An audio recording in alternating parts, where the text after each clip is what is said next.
Ibu, bapak, saudara-saudari yang dikasihi Tuhan, Yesus mengawali karyanya ketika ia telah selesai berpuasa di padang gurun. Dikisahkan dalam bacaan Injil tadi menurut Lukas,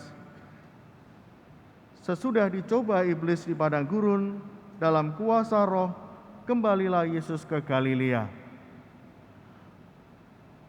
Tempat Yesus berpuasa ke Galilea itu cukup jauh. Mengapa Galilea? Karena di Galilea itu ada danau, di mana banyak orang akan datang, para nelayan dan juga para pembeli ikan, dan ada komunitas masyarakat.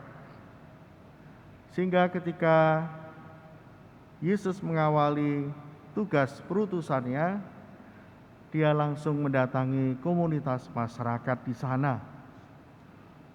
Beda dengan Yohanes Pembaptis yang tinggal di padang gurun, kemudian orang-orang datang. Tetapi Yesus mendatangi banyak orang. Ibu, bapak, saudara-saudari yang dikasihi Tuhan, dengan mengawali tugasnya, perutusannya di padang gurun selama 40 hari, berarti bahwa tidak ada siapa-siapa. Yesus seorang diri. Yesus mohon petunjuk dari Allah di padang gurun. Situasi dan suasana yang sepi. Tidak akan ada orang yang tahan untuk menemaninya, apalagi berpuasa penuh selama 40 hari. Ini menunjukkan bahwa Yesus benar-benar datang sendiri, datang dari Allah. Dia tidak membawa kelompok tertentu atau tidak menunjukkan berasal dari kelompok tertentu atau golongan tertentu atau mempunyai pendukung-pendukung tertentu, tidak. Dia datang seorang diri untuk mengawali tugasnya. Tidak membawa kepentingan apapun dari siapapun. Dia hanya mewakili kepentingan Allah.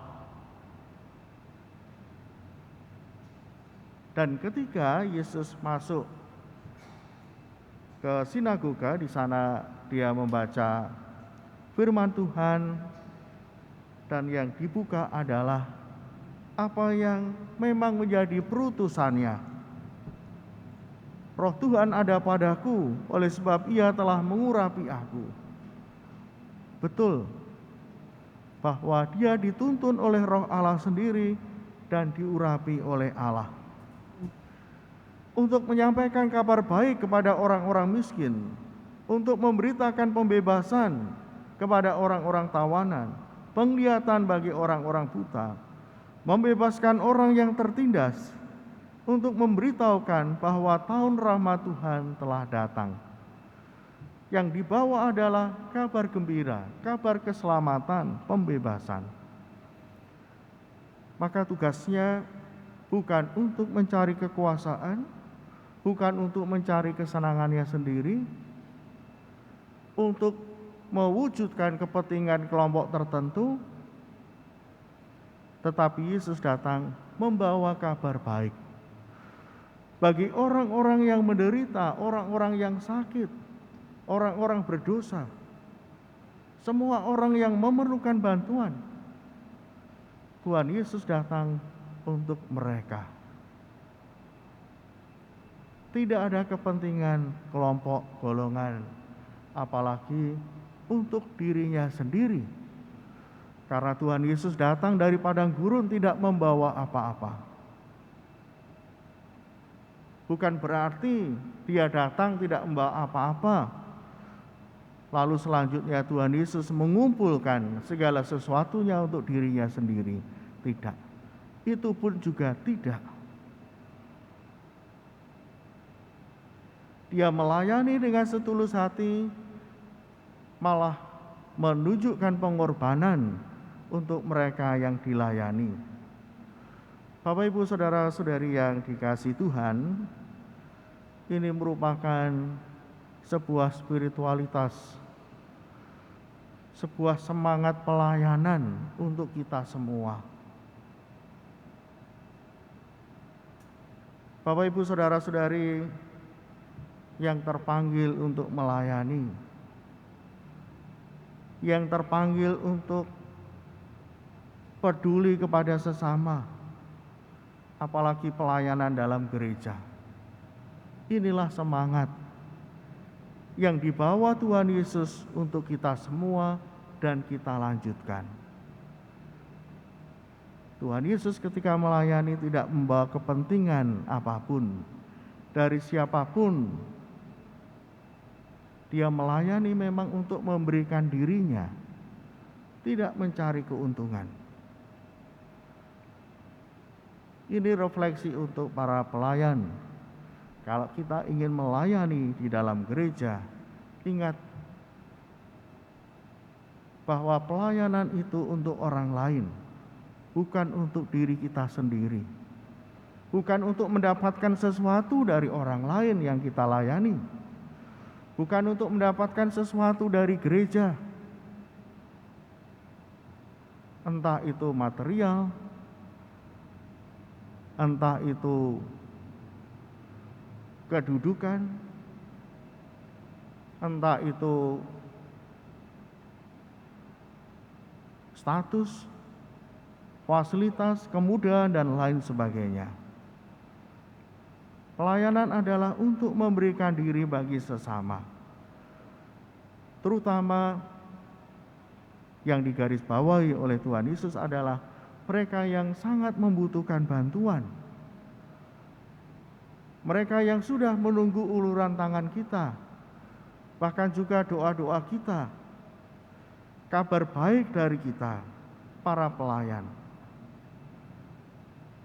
Nah, Bapak Ibu Saudara-saudari, apakah pelayan itu kelompok orang tertentu? Pelayan itu adalah kita semua.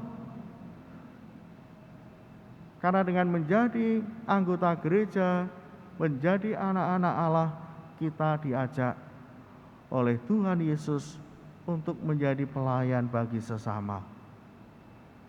Hendaknya ketika kita melayani, menolong dengan penuh ketulusan, bukan mengharapkan pamrih. Bahkan mengharapkan pamrih itu jauh lebih besar dari apa yang kita berikan. Tidak. Pelayan akan siap untuk memberikan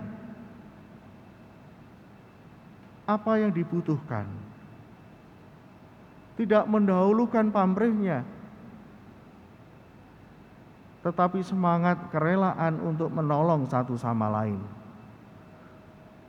Ibu, bapak, saudara-saudari yang dikasihi Tuhan, semangat pelayanan ini bisa kita latih dalam keluarga kita masing-masing. Berlatih untuk menolong, bahkan tanpa diminta sekalipun. Memang ketika anak-anak masih diajari oleh para orang tua apa yang harus dikerjakan.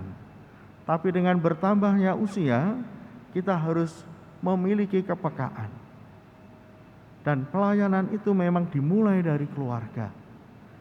Dilatih di sana, diasah di sana, sehingga menjadi terampil. Dan orang tua adalah teladan dari pelayanan itu. Suami tanpa pamrih melayani istri dan anak-anak. Anak-anak bisa melihat papanya dengan ringan tangan membantu tetangga, membantu masyarakat di sekitarnya. Bukan setiap hari menutup pintu dan menghindari tetangga, tapi selalu memberi hati untuk siapapun yang membutuhkan. Demikian pula anak akan melihat sosok seorang mama yang juga ringan tangan, murah hati ketika ada orang meminta bantuan, pertolongan. Maka di sini anak-anak akan tumbuh dalam semangat pelayanan. Dan kelak anak-anak siapa tahu akan dipanggil untuk menjadi orang-orang yang terlibat dalam karya kemanusiaan. orang-orang yang mempunyai kepedulian yang tinggi bagi gereja, bagi masyarakat. Ada seorang anak yang menggalang dana di medsos, masih muda, masih remaja, untuk pembangunan gereja-gereja. Itu karena dia melihat bahwa betapa banyak gereja-gereja yang sulit untuk berdiri, untuk dibangun. Banyak gereja yang rusak. Tentu kepedulian ini juga diasah, dikembangkan dalam keluarganya. Mungkin tidak langsung menyangkut gereja orang tua mengajari, tapi kepedulian dalam keluarga mereka yang kesusahan, yang butuhkan. Mungkin dari situ muncul ide yang lain yang jauh lebih besar. Saya kira Bapak Ibu Saudara-saudari, mari kita mohon agar Roh Kudus senantiasa menuntun kita, agar kita juga diajari untuk murah hati dan ringan tangan kepada sesama kita. Itulah yang akan kita hidupi, kita hayati sepanjang minggu ini. Mari kita renungkan bersama dan kita laksanakan sesuai dengan kehendak Roh Kudus yang menuntun kita. Berkat Tuhan menyertai kita. Amin.